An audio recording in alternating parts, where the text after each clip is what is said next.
Hola estudiantes, buenas tardes, buenos días, buenas noches. Buenas. Bienvenidos a una sesión más de su clase favorita, Zoología del Centro Universitario de Educación a Distancia de la Universidad Pedagógica Nacional Francisco Morazán de Honduras, el mejor país del mundo. Sí, mejor país del mundo. No se rían, porque es cierto, es el mejor país. Bien.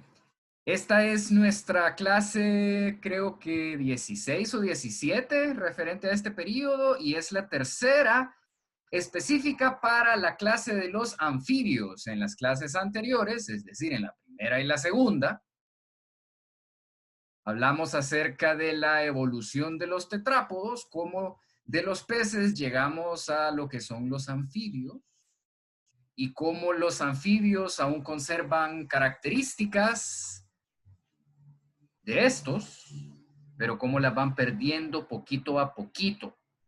El día de hoy, ya dejando atrás la evolución y tratando un tema más específico, reciente, contemporáneo y actual, como gritan esos niños, ¿no? Vamos a tratar a los anfibios modernos y las características que tienen los anfibios como grupo. Ahora, ¿qué es un anfibio? Se preguntan ustedes, ¿qué es un anfibio? Porque tal vez hemos escuchado hablar de que hay vehículos anfibios que se pueden meter al agua. Ya le tía David. Cuando los meten en el agua. Ya Entonces, le tía David. apaga el micrófono, Daniel Palma. No es necesario que lo escuchemos. Entonces, hay tres órdenes en la clase de los anfibios. Están los urodelos, que refiere a las salamandras. Están los ápodos o gimnofiones.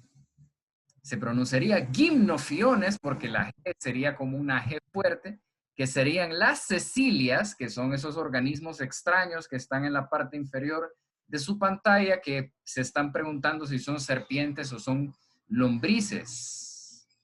No, son mis tripas que están felices. No. Los ápodos, que son las cecilias. Hace un par de clases les comenté acerca de las cecilias, pero no las cecilias, las mujeres que se llaman así. Y están por último en el orden de los anuros, las ranas y los sapos. Que por cierto, la rana no es la mujer del sapo, como reza a la gente que le gusta chiviar. De hecho, hay ranas hembras, hay ranas machos, y hay sapos hembra y hay sapos machos. Y todos son bonitos. Y cuando se juntan, producen ranas bonitas y sapos bonitos. Ahora, cosa curiosa que tienen los anfibios es que al igual que algunos peces, al igual que muchos insectos y al igual que algunos moluscos, sufren una metamorfosis, siendo la metamorfosis un cambio radical de sus estructuras entre la fase larvaria a la fase de adultos. ¿Y por qué harán metamorfosis? ¿No será más sencillo nacer chiquito y simplemente decir, no puedo, estoy chiquito? Pues no. Para estos animales es funcional la metamorfosis porque, por un lado, reducen competencia. En el caso de los, pensemos en una rana, porque creo que es lo más común que hemos visto, ranas y sapos. Pensemos en las ranas cuando hacen la metamorfosis. Las ranas cuando son adultas son carnívoras, pero cuando son renacuajos y están sufriendo la metamorfosis son herbívoras. Por lo tanto, ahí tienen una reducción de competencia.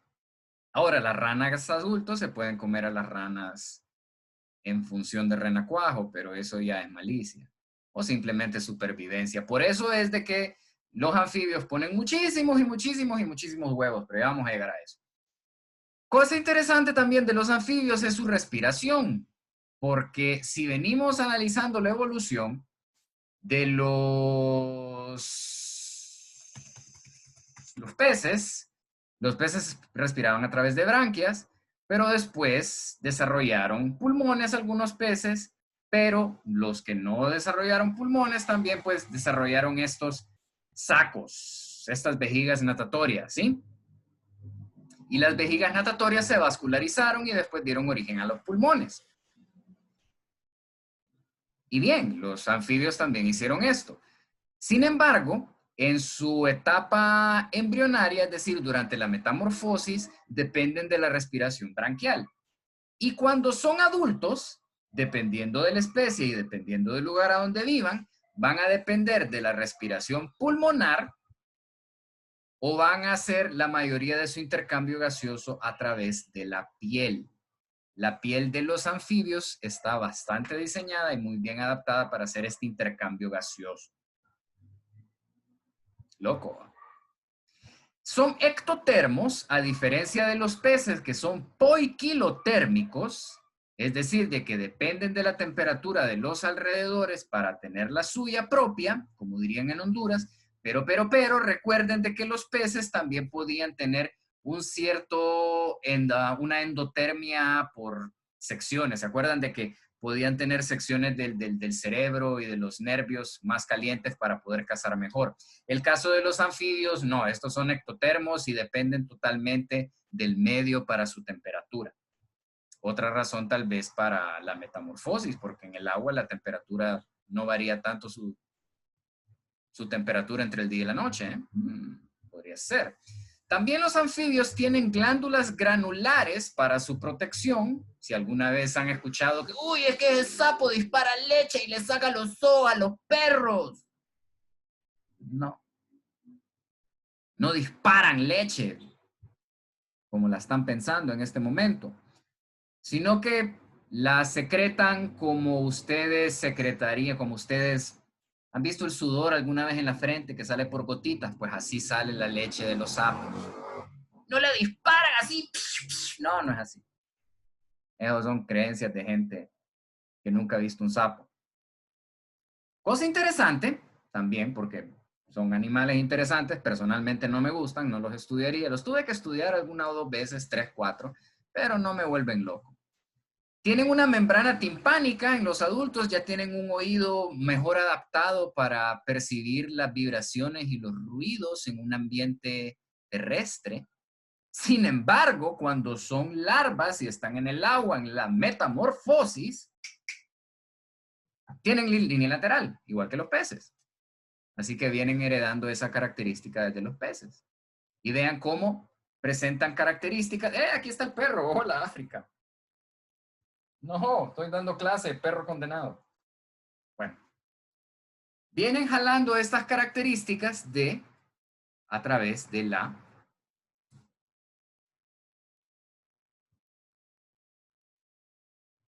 África. Díganle hola. Pero ¿qué más es un anfibio? ¿Qué más tienen los anfibios? Tienen un esqueleto osificado, es decir, de que su esqueleto es totalmente de hueso y de hueso denso. Son carnívoros, ahí me comí la letra R, lo siento mucho. Pero suena interesante porque canívoros podría ser tal vez como de canes y aquí tenemos a África, no sé.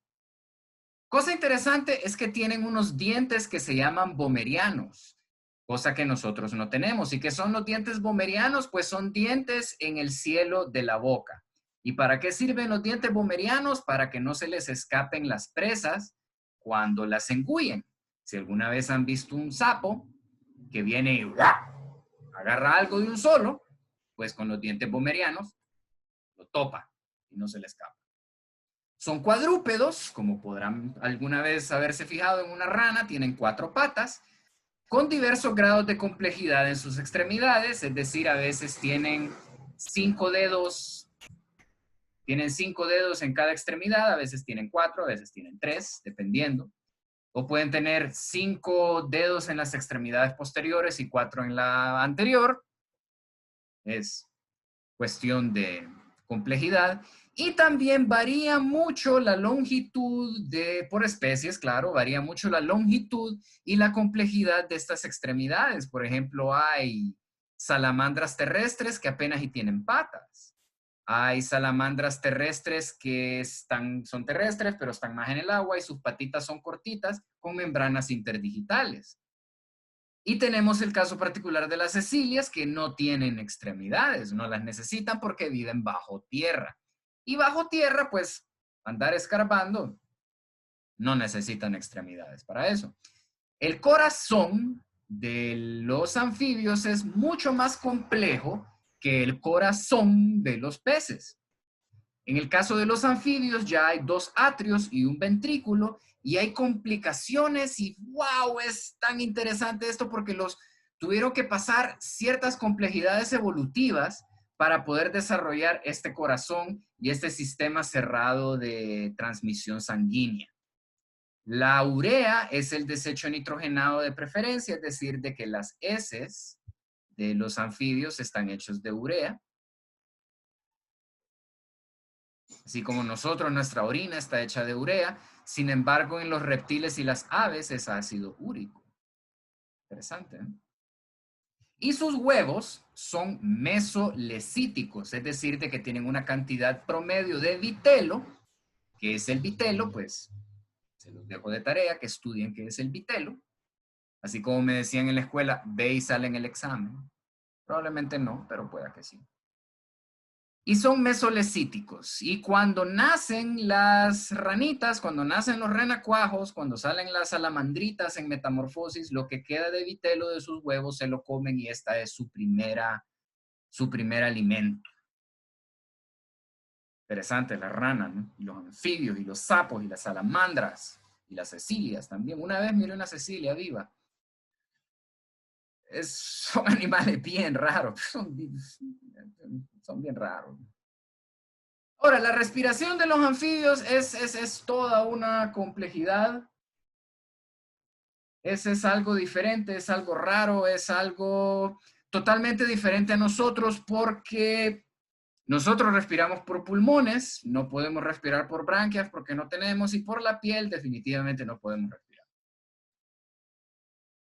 La piel es particularmente útil para desechar CO2, mientras que los pulmones para la absorción de oxígeno, es decir, la capilarización y toda esta irrigación sanguínea va diseñada hacia los pulmones.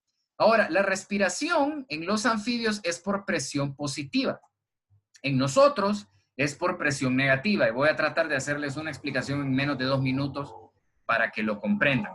Si ustedes ven la imagen que está arriba, lo que está en verde es la cavidad bucal de la rana. Como ven, la rana lo que está haciendo ahí es esto.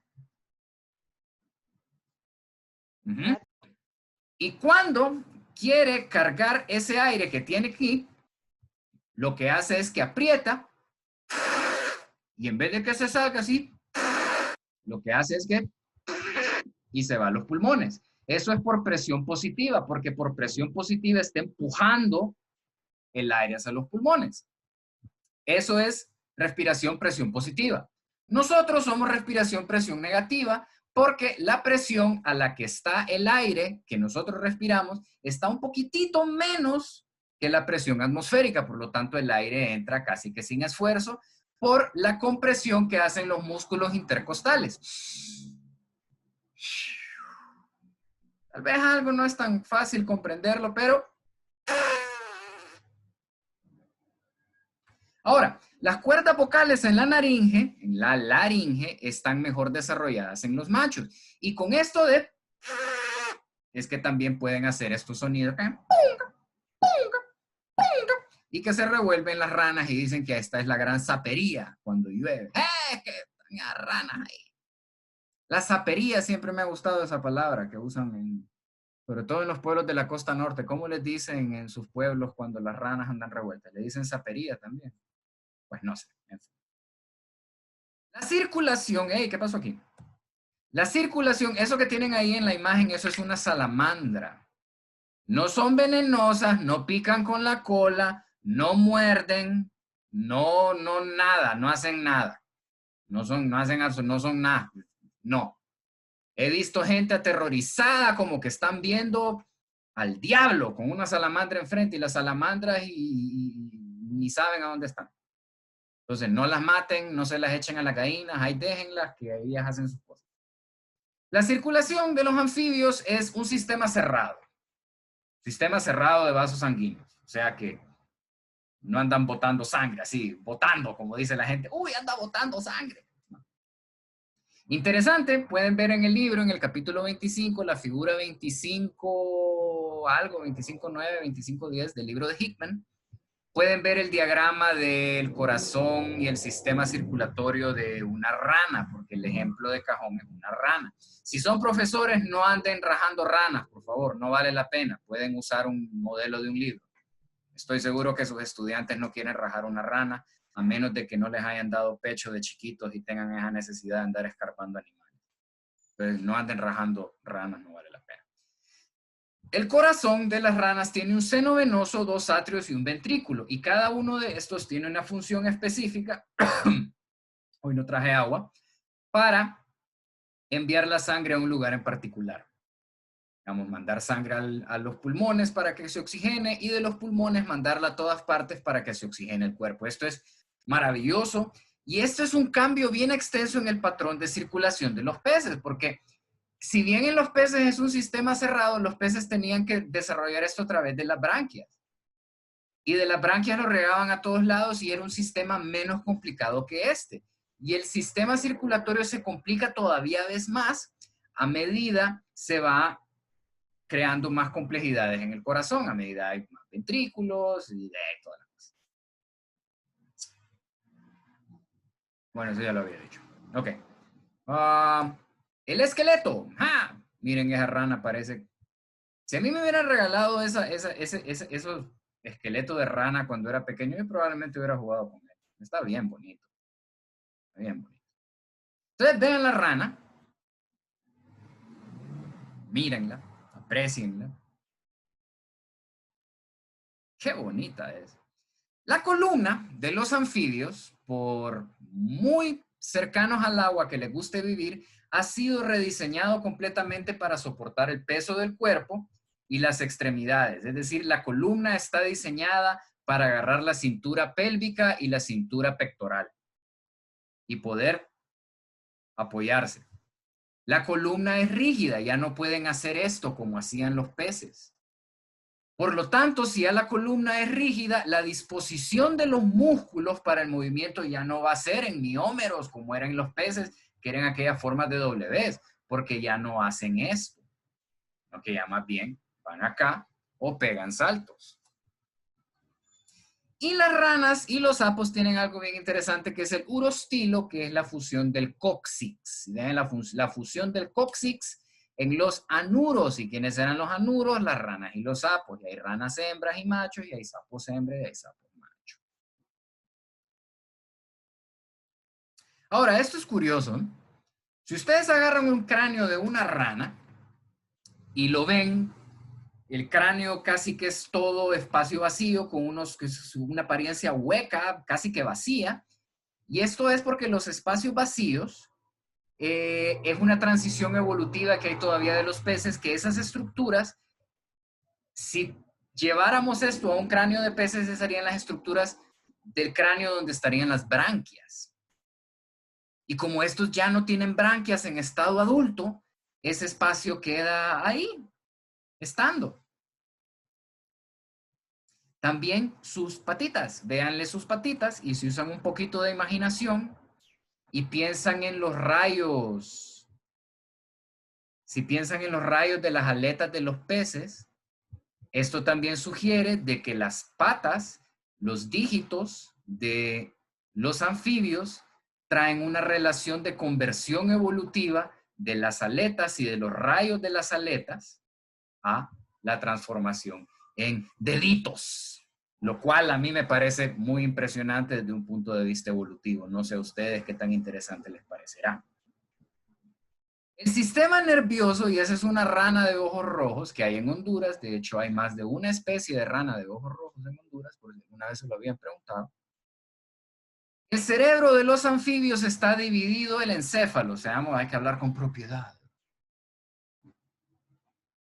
El encéfalo, los niños, el encéfalo está dividido en 3 secciones que presentan un control más extenso del sistema nervioso. El encéfalo anterior controla el olfato, el encéfalo medio controla la visión y el encéfalo posterior controla el equilibrio y la audición.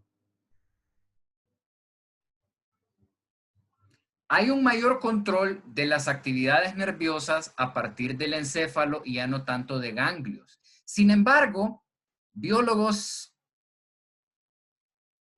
con una curiosidad interesante por la ciencia y la neurología han hecho experimentos en que remueven el cerebro de una rana y miran si la rana todavía sigue viva y pueden ver que todavía sigue viva y guarda equilibrio.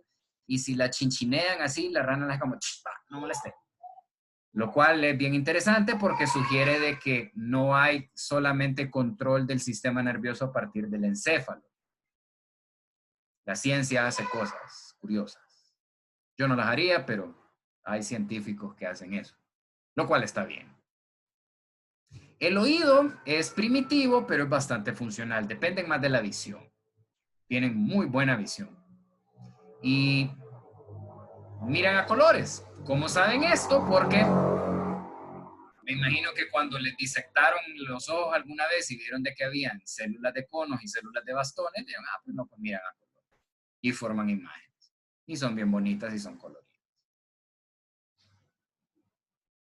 Y por último, el ciclo de vida de los anfibios. Tienen un ciclo de vida bifásico, así como los motores bifásicos y trifásicos, que no tengo idea de qué se trata eso de los motores porque no estudio y no estudié técnica industrial. Aunque me hubiera gustado, tal vez podría conectar una ducha y no bañarme con agua helada. Bueno, la cosa es que tienen un ciclo de vida bifásico, por lo tanto, sufren metamorfosis. Ahora bien, no todas las especies de anfibios sufren metamorfosis. Algunas han eliminado el proceso y simplemente nacen como salamandritas chiquitas o como ranitas chiquitas. En Honduras tenemos un género de ranas que, si no me equivoco, o son sapos, creo que son ranas. Eleuterodactylus se llaman. No sufren metamorfosis, salen unas ranitas chiquitillas bien bonitas. Hay especies vivíparas y hay especies ovíparas. Tienen fertilización interna o pueden tener fertilización externa. Ahí pueden hacer una relación interesante a partir de que las especies que son vivíparas van a tener una fertilización interna y las especies que son ovíparas van a tener una fertilización externa. En este caso, ¿cuál es la fertilización externa? Cuando, por ejemplo, las ranas hacen el amplexo, lo explicaba en la clase anterior, el macho abraza a la hembra y empieza la hembra a liberar huevos y el macho los fertiliza con su semen. Y ponen muchísimos huevos, cubiertos de gelatina. ¿Por qué estarán cubiertos de gelatina? Para que no se les mueva el pelo. No, están cubiertos de gelatina para evitar la desecación.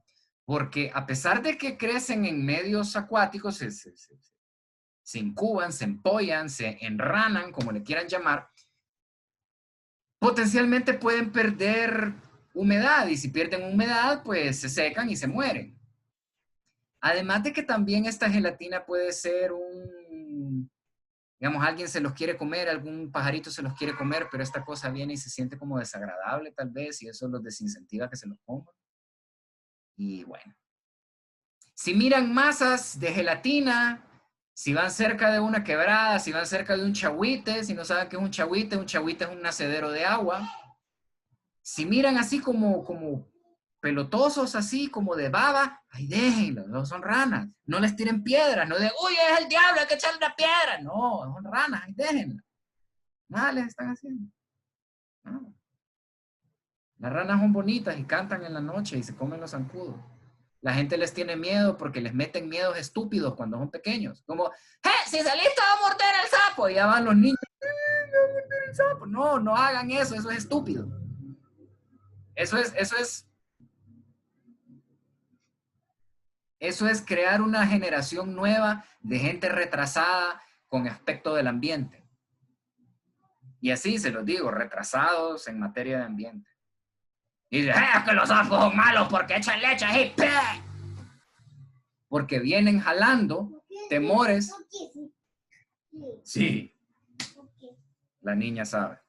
Que vienen jalando temores desde pequeños, temores que les metieron porque los adultos hacemos unas tonteras que nada que ver. Y por último, para cerrar la clase de hoy, el pedomorfismo, vean de que hay una A y una E, por lo tanto se pronuncia P, no es paedo, sino que es pedo. El pedomorfismo y las especies perennibranquiadas. En la imagen, esos tienen un perrito de lodo, eso así se llaman. Por lo menos así les dicen, mud puppies, les dicen cachorritos de lodo. Son salamandras perennibranquiadas. ¿Por qué se llama pedomorfismo? Es decir, de que mantienen características que son de niño, de joven, aún en edad adulta. En este caso, el quedarse con las branquias es una característica pedomórfica.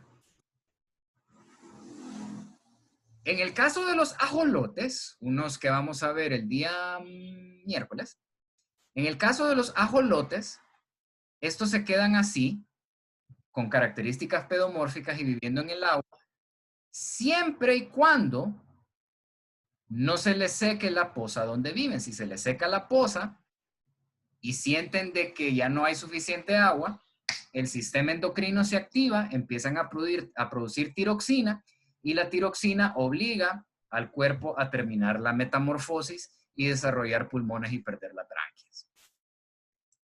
En este caso, los perritos de lodo son perennibranquiados y así se quedan. Ahora, lo curioso detrás del ciclo de vida de los anfibios y de su metamorfosis es de que ustedes ven un renacuajo, el renacuajo tiene cola, al tiempito al renacuajo todavía tiene cola, pero le salen las patitas posteriores, y a medida le van saliendo las demás patas y se van transformando, la cola se va haciendo más corta. ¿Qué es lo que le pasa a la cola? La cola se deshace, la cola se reabsorbe.